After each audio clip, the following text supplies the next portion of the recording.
Reggie Fils Aime is now on board with GameStop. Like, literally, he is on the board of directors.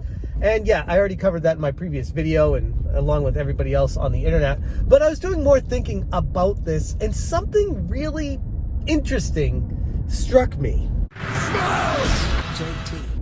Should GameStop buy limited run games? I was talking with Castlemania Games Ryan. He owns Castlemania Games online, friend of the channel, fantastic store that sells a lot of exclusive items. And we got to talking about what works for him and what doesn't, and how he's carved a niche out for himself in a very crowded marketplace that we find ourselves today. And he kept going back to his bread and butter is finding those exclusive things that gamers want. Like, yeah, he'll cover the other things as well. He'll carry the odds and ends that gamers are looking for. But what makes people go to him instead of just generically searching for something on Amazon or going to Walmart is the exclusives. And I was getting more and more into this when I was at the gym today thinking about it, about the possibilities and the potential of GameStop and what they could do to change their image and get people to go back in, add some foot traffic, get people excited about GameStop now that Reggie Fils Aime is there, what they could do to get attention again. And this is something, it's a very, could be a big thing in the long run, but a very minor thing in the short term right now. But just the idea of potentially, I say buying limited run games, but it doesn't even have to be that. Forming a partnership with them, like what Best Buy already did, but to a more extreme level where they would be the only ones carrying the game, where you couldn't get it online. You would have to get it in store. And that is a very novel concept that is sure to piss off a lot of collectors out there. But in a weird way, it would bring back that old feeling of trying to seek out, hunt down these games that are so hard to find. And it has the potential to turn into a complete shit show. Not gonna lie, if they don't do it right. It could end up being worse if they don't do it right, just pissing off customers even more. But I'm thinking of it more of along the lines of, instead of making like 3,000 copies of a very good indie game that deserves it, making enough copies to cover each store, but also force people to come in to get it. There's a lot to be said for that. So it wouldn't be limited like they currently do it online with limited run games. It would be more focused on just, you can go to GameStop only to get this game. And if limited run isn't willing to do that, or strictly limited, or any of these other companies that do the limited production games, maybe GameStop could enter the arena and really ruffle some feathers there and make it a highly competitive field for the limited games that are available. Or another potential idea is buying a publisher, like not a big one, but a smaller, reputable publisher out there, like an indie publisher. The one that always comes to mind is like Platinum Games. But, I mean, that's just an example. There's a lot of indie publishers, indie developers out there where they could turn into the company that publishes their games for them and actually create the dynamic where they are the go-to place to get these games from these developers because they're being published by GameStop, a publisher.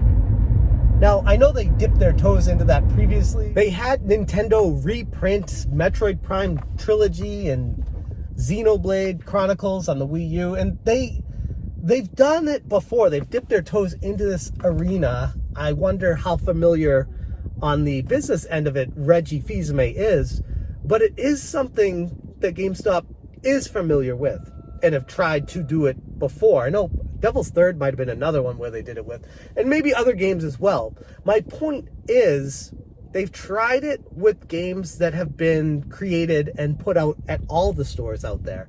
But what if they created exclusive deals and only sold these specific games only available in GameStop, where you couldn't go to Best Buy or Walmart or Target or even shop online on Amazon? Hell, they wouldn't even have it available on GameStop.com. You would have to physically go into the stores to buy these games. And honestly, it might not even make them much money. I mean, if it's a good enough game, it will draw the foot traffic, but based off of how much they have to pay to get the rights and all that, it might be a break even. They might even lose money on the deal.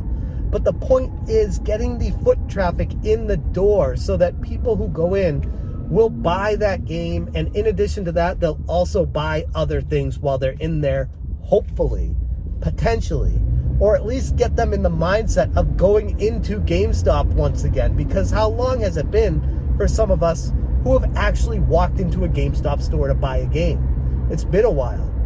I do it once in a while, but I never go out of my way for it. And I honestly can't remember the last time that I did.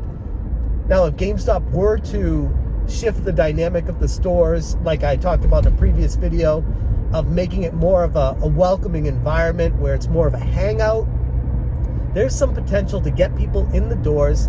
They sell exclusive games. There's a lot here. There's a lot to work with. It's not all doom and gloom with GameStop. I guess what I'm getting at with all of this is, should GameStop buy limited run games? Yeah, if they can work out a good deal for both sides, hell yeah, that is an awesome opportunity right there. Is it going to happen? Probably not, because whatever limited run games has built up might cost a little too much for what GameStop is willing to pay out in order to be able to do it. But that wouldn't prevent them from joining the arms race and starting their own version of it. And I guess that's the greater point to all of this, is there's potential here. There's something that GameStop can work with and actually get foot traffic back into the stores. And that's where this is all going to start.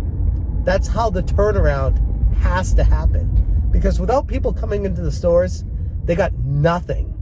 Now, from that, there's a whole lot of other opportunities, whether they join the retro scene in a much greater capacity than they already have, or if they do something about the used game market.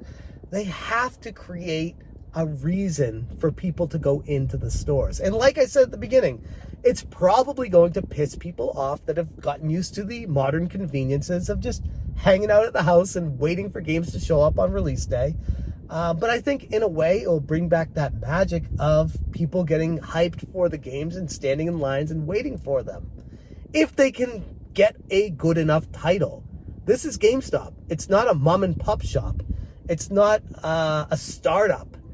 Yeah, they're in a lot of trouble financially right now, but they have the ability to work with the established that they already have all across the country. GameStop is a brand name. It's recognized. And it's something that if they're able to work with publishers or work with these limited run game companies, they could have a reason to get people to come into the stores. And that is a big deal. And it's an angle that a lot of people, I don't think, have even thought about. They all just assume that GameStop has tried everything and their business model is old and it's failed and they don't have a chance. Don't count them out. That's all I'm saying. That's all I got for you guys today. Thank you so much for watching. And as always, you stay smashing.